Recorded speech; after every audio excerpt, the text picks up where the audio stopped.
Terus Z ni pun memandang semula ke arah pentas yang dia nampak ada budak-budak tu tadi kan. Masa itulah bila dia pandang sahaja dekat arah dewan tu, dia nampak semua budak tu toleh ke arah dia. Lepas tu budak-budak tu semua melambai kat dia.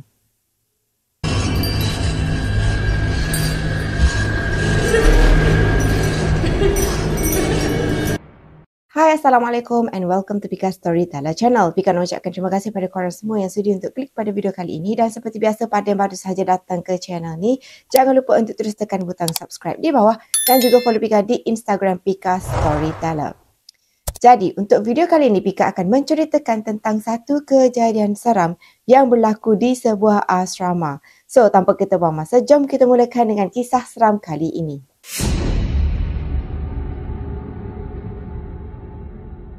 Sebelum Pika memulakan kisah kali ini, Pika sendiri sebenarnya agak tertanya-tanya jugalah kenapa dalam banyak-banyak kisah seram, selalunya kisah seram ni berlaku dekat asrama. Mungkin korang pun pernah tertanya kan, mungkin jugalah dulu sebelum sesuatu asrama tu dibina, orang akan cari tapak-tapak kubur Jepun ataupun tapak-tapak kubur kan dulu-dulu. Okey, tempat ni adalah tempat yang paling bagus untuk kita buat asrama supaya bila ada asrama sini, dia akan jadi satu tempat yang paling berhantu. Yang tu pun Pika tak tahu jugalah. Mungkin jugalah kot kan. Tu yang menyebabkan satu asrama tu mesti berhantu. Kalau buka asrama ke situ, mesti seram. Sama jugalah dengan kisah kali ni ni. Cumanya asrama kali ni bukanlah berlaku kisah seram dekat budak-budak, tetapi berlaku dekat seorang security guard ganti yang bernama Zack, bukan nama sebenar.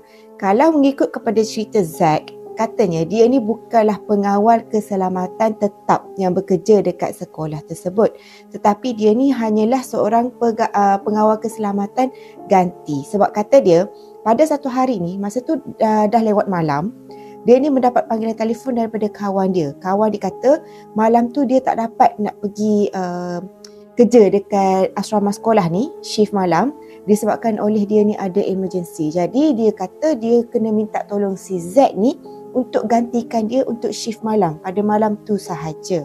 Jadi Z ni disebabkan oleh dia pun tak ada kerja lain nak buat, dia pun teruslah setuju.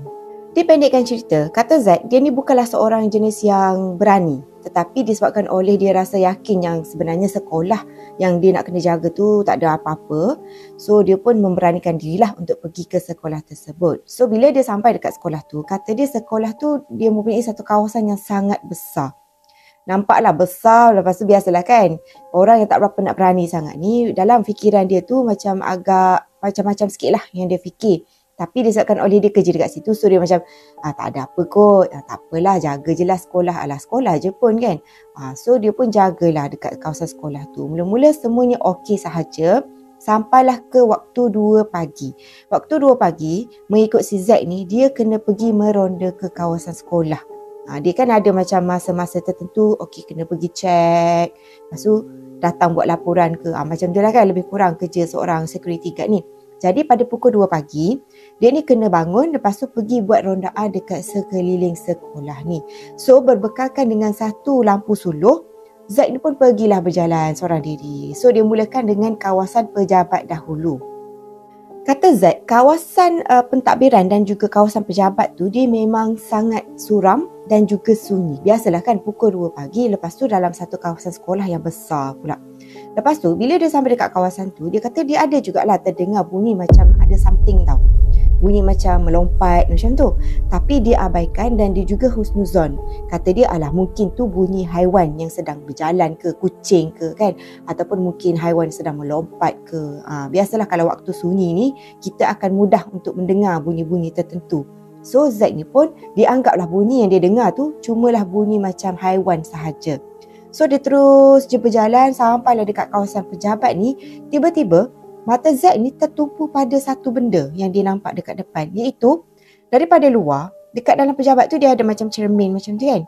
So daripada luar ni dia nampak ada satu komputer dekat dalam pejabat ni yang masih terbuka, yang masih on.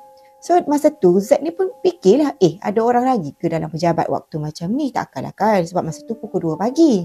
Bila si Zack ni berjalan untuk menghampiri dekat kawasan yang dia nampak komputer masih on tu, dia dapat dengar bunyi macam ada orang yang macam tengah menaik. Macam ada orang tengah buat kerja macam tu.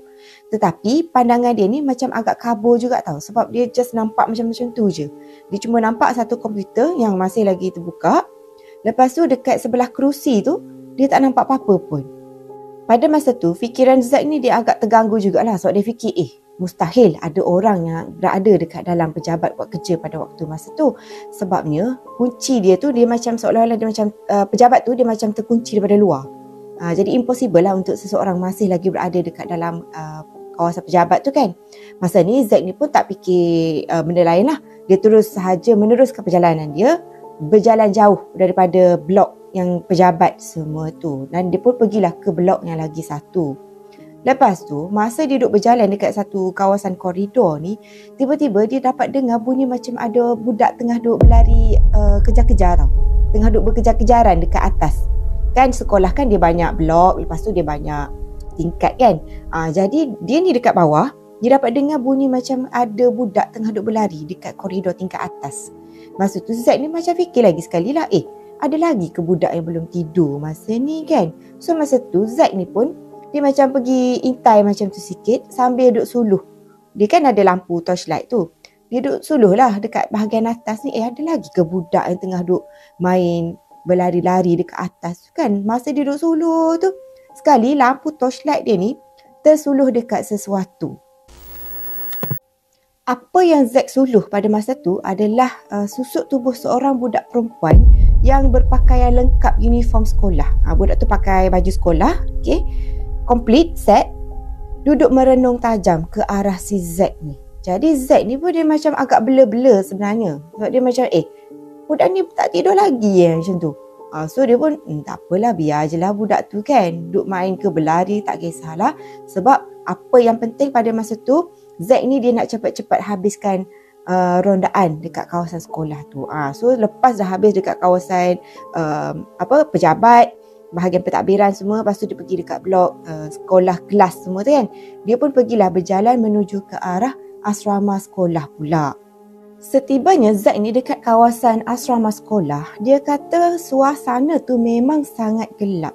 Even asrama sendiri pun memang gelap, tak buka lampu apa. Cumanya bila Zack ni menghampiri kawasan asrama, dia lagi sekali datang satu perasaan yang pelik dan juga seram. Sebab dalam keadaan asrama tu gelap macam tu, dia boleh nampak dekat tepi tingkap ni ada banyak budak, ramai budak tengah berada berdiri dekat tepi tingkap ni yang memandang ke arah Zack. So Zack ni macam budak-budak ni tengah duk intai Zack kan, security guard ni, diorang ni tak tidur lagi ke waktu macam ni, sedangkan lampu semua dah tertutup dah. Lepas tu Zack tengok lah kan, yang peliknya budak tu semua macam merenung je, macam tengok perhati je si Zack ni berjalan. Jadi masa ni si Zack ni dia dah mula rasa macam tak sedap hati tau. Dia macam dah duk-dap macam tu kan, kenapa pula budak-budak ni semua tengok dekat aku macam tu dengan pandangan yang tajam tu. Lepas tu Zack pun kata dia memang nak cepat-cepatlah belah daripada kawasan asrama tu. So dia pun pergilah berjalan ke arah dewan utama sekolah tersebut. So daripada jauh dia nampak yang dewan asrama tu pintu dia macam seakan-akan terbuka sedikit. Jadi kan Zack ni seorang security guard, dia kenalah pastikan yang semua semua pintu sekolah ke apa dikunci dengan elok-elok kan. Jadi dia pun pergilah dekat kawasan dewan sekolah tu. Dia pergi sana sebab dia nak tutup pintu tu balik. Masa dia nak sampai dekat situ, dia nampak daripada jauh dalam cahaya sama-sama macam tu, macam ada satu kumpulan pelajar ni yang tengah duduk betul-betul dekat atas pentas. Kan biasa dewan sekolah kan dia ada pentas besar tu kan. Dekat atas pentas tu ada beberapa orang budak ni yang tengah duduk, tapi position dia orang tu macam kaku je. Macam budak duduk, tak ada kata bincang ke, tak ada kata menari ke, bercakap, tak ada. Dia orang cuma duduk diam macam tu, kaku je. Lepas tu, dalam keadaan dia masih duduk tertanya-tanya, siapa budak-budak yang dia nampak dekat atas pentas tu? Sekali, telefon Zack ni pun berbunyi. Kering-kering macam tu kan. Lepas tu Zack ni pun angkatlah phone tu. Bukanlah kata phone yang telefon biasa tu, handphone lah kan. Handphone dia berbunyi. Lepas tu, Zack ni pun angkat.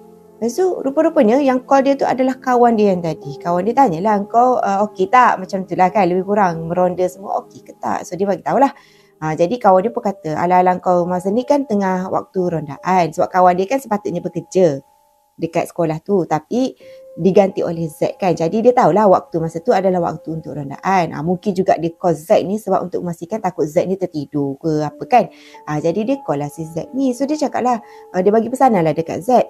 Z, nanti kan kau pastikan kunci-kunci semua, pintu-pintu semua memang kau kena pastikan memang dah tertutup rapat. Lepas tu kau kunci semualah.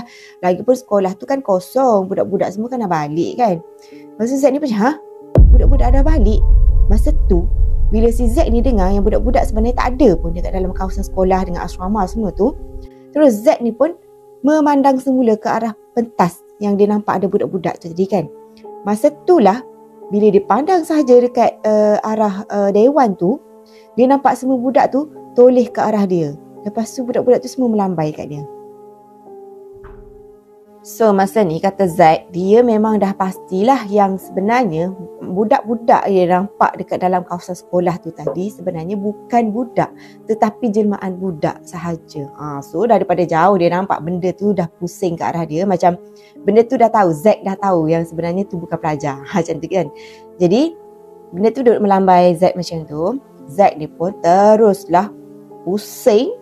Lepas tu terus dia belah sahaja daripada kawasan sekolah tu. Dia kata yang memang dia tak kisahlah macam mana apa pun jadi. Lagipun dia kan cuma seorang security guard gantian je kan.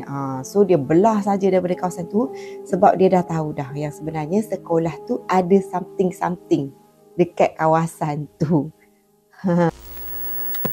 So, ada tak dekat asrama korang? Bukan ada tak, sebenarnya soalan dia asrama korang macam mana? Mesti akan ada juga kan kisah-kisah seram. Pika tak adalah pengalaman seram dekat sekolah menengah semua ni sebab tak pernah pergi asrama sekolah kan.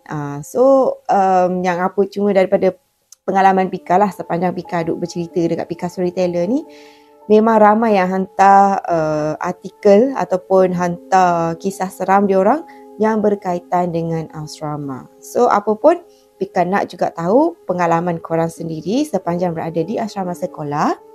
Lepas tu bolehlah korang kongsikan dekat Pika di email yang Pika letakkan dekat description di bawah. So seperti biasalah, itu sahajalah video Pika untuk kali ini. Kita jumpa lagi in my next video. So see you soon. Bye.